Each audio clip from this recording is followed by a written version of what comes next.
Bonjour à toutes et à tous, c'est Issa, je suis coach thérapeute spécialisé dans les relations toxiques. Aujourd'hui, nous allons parler d'un sujet à la fois douloureux et libérateur, le pardon. Plus précisément, comment et pourquoi le pardon joue un rôle essentiel dans le processus de guérison après avoir vécu une relation avec un pervers narcissique. Ce n'est ni simple, ni immédiat, mais c'est possible. Et surtout, c'est pour vous, c'est pas pour l'autre que vous faites le pardon. Installez-vous confortablement, on va explorer ce chemin ensemble. Comprendre la blessure, vivre une relation avec un pervers narcissique laisse des traces profondes. Ce n'est pas une simple rupture sentimentale, c'est une forme de destruction psychologique, manipulation, gaslighting, culpabilisation, isolement. On en sort brisé, vidé, parfois même sans plus savoir qui on est. Le pardon, dans ce contexte, peut sembler inconcevable. Pourquoi pardonner à quelqu'un qui a volontairement fait tant de mal? Mais voici une vérité. Le pardon ne veut pas dire oublier ni excuser. Il ne justifie pas, il libère. Pourquoi pardonner? Pardonner, ce n'est pas dire ce que tu m'as fait est acceptable. C'est dire je ne veux plus porter cette douleur. Je refuse que cette personne ait encore du pouvoir sur ma vie, mes pensées, mon avenir. Tant que la rancune, la haine ou le désir de revanche vivent en nous, le lien avec le pervers narcissique perdure. Le pardon, c'est rompre ce lien énergétique. C'est vous choisir, vous libérer, vous reconstruire. Vous ne pardonnez pas pour l'autre, vous pardonnez pour guérir. Le chemin du pardon. Le pardon est un processus, pas un événement.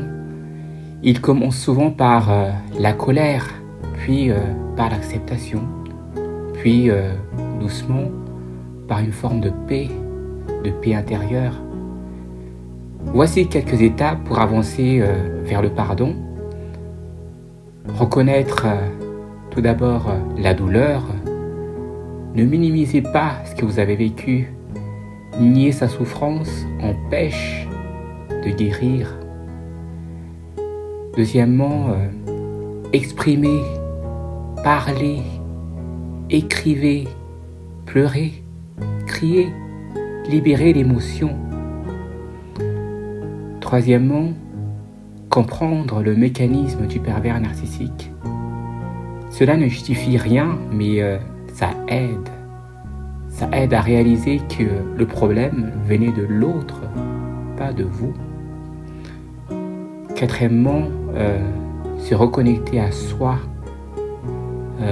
faire de la thérapie, faire de la méditation, du journaling, écrire, faire des activités créatives telles que danser, peindre, faire de la musique, ce qui vous aide à vous retrouver. Puis cinquièmement, choisir de pardonner, pas parce qu'il le mérite, mais parce que vous méritez d'être libre. Un petit témoignage personnel.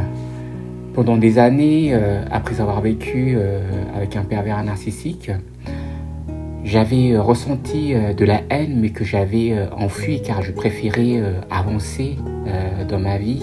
Donc j'avais rencontré quelqu'un d'autre.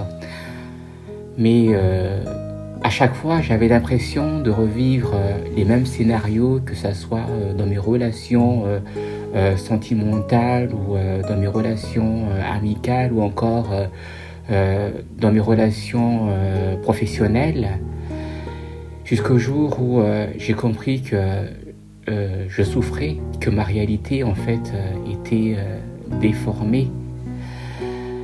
Et puis j'ai choisi le pardon, j'ai pardonné en fait.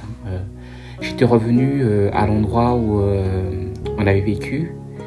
Et puis par synchronicité, j'ai des années après, donc j'ai vu mon nom en fait écrit par terre.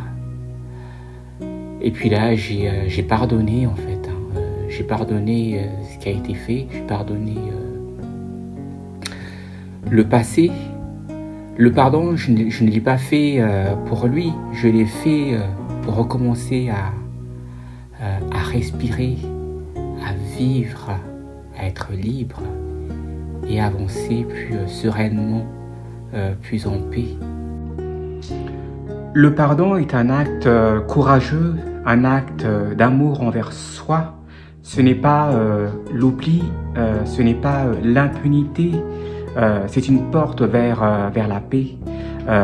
Et vous avez le droit de guérir, le droit de vivre libre du passé. Si cette vidéo vous a parlé, n'hésitez pas à la partager, à laisser un commentaire ou à vous abonner pour plus de contenu sur la reconstruction après des relations toxiques. Vous n'êtes pas seul, on avance ensemble. Le pardon ne change pas le passé, mais il transforme votre avenir. À bientôt.